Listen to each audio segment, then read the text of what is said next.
Ubisoft has reached the stage where the headline sounds fake before the joke even starts. And this is not just a leak, it is a pulse check for a company whose dashboard is already glowing red after the Shadows delay and the Outlaws landing. So, when people hear that Assassin's Creed Invictus may have had an awful playtest, they do not treat it like random internet noise. They treat it like another warning light from a publisher that keeps asking players for patience while handing them confusion. That is the whole problem in one stupid sentence. Assassin's Creed, the franchise about stealth, blades, secrets, rooftops, crowds, and paranoia, is now being discussed in the same sentence as round-based party chaos. I am sorry, but if your assassin fantasy starts looking like a licensed obstacle course, something went wrong long before the playtest. Now, before we start laughing too hard, here is the important part. Ubisoft has not officially cancelled Invictus. Ubisoft has not announced that the project is dead.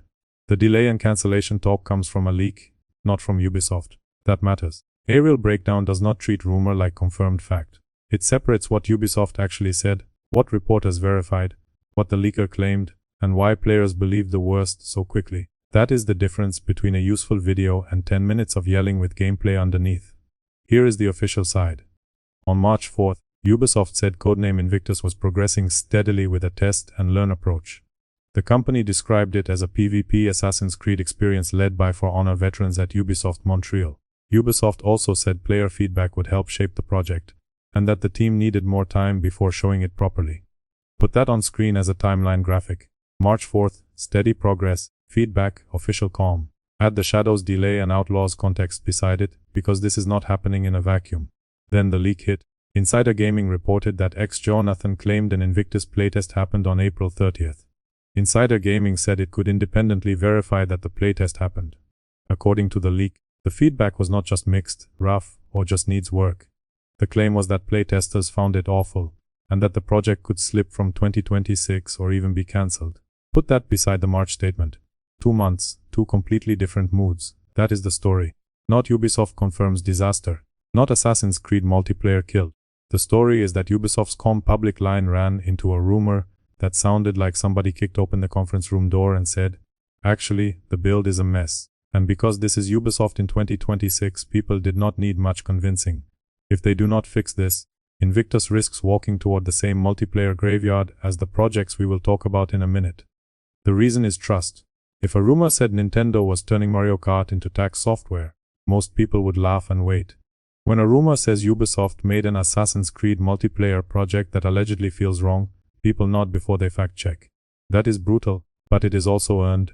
Invictus is not entering a clean room. It is entering a room full of players who already think Ubisoft keeps confusing brand management with game design, and the timing makes it worse. Shadows carries the mainline pressure. Invictus carries the multiplayer pressure. The Animus Hub, formerly discussed through the Infinity era, carries the future pressure. Infinity is not just another Assassin's Creed game. It is more like a hub, launcher, or platform layer meant to connect the future of the franchise. Shadows helps push that era forward. Invictus is the multiplayer piece around that same future.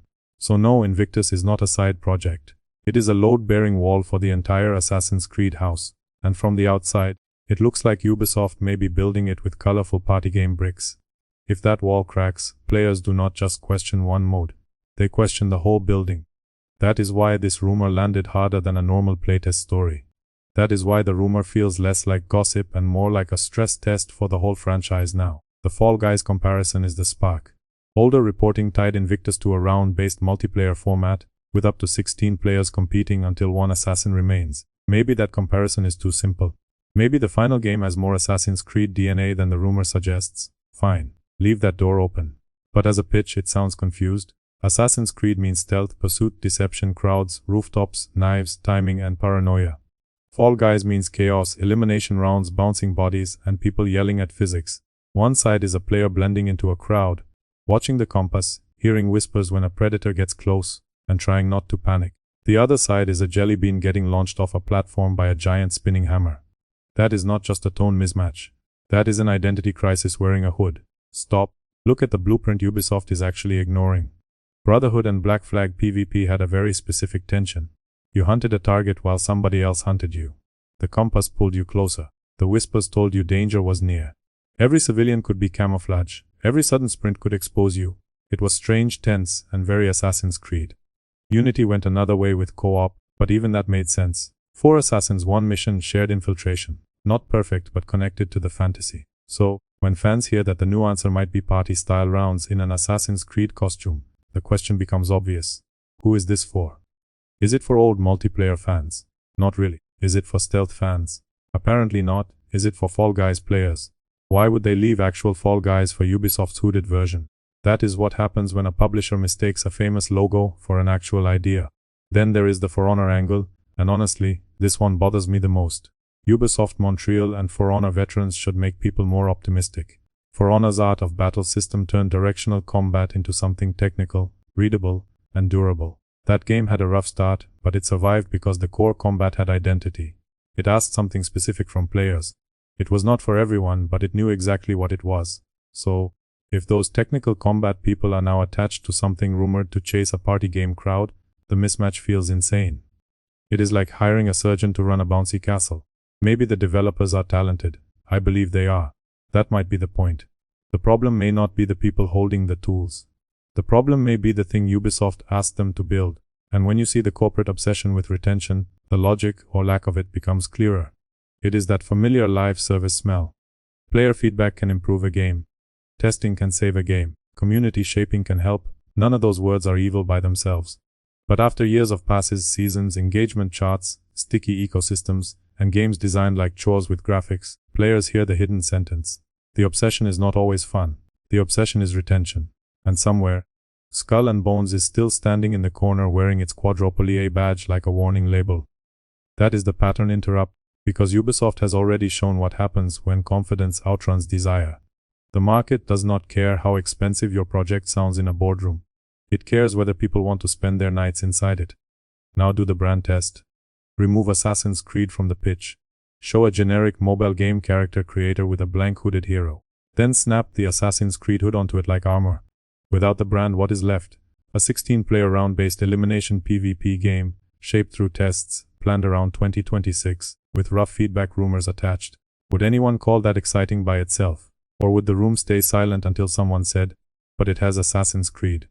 That is brand armor. And brand armor creates bad confidence. It convinces companies that any concept becomes stronger once you glue a famous name onto it. But the logo cannot do all the work forever. Highness died before launch. Rumblivers shut down after release.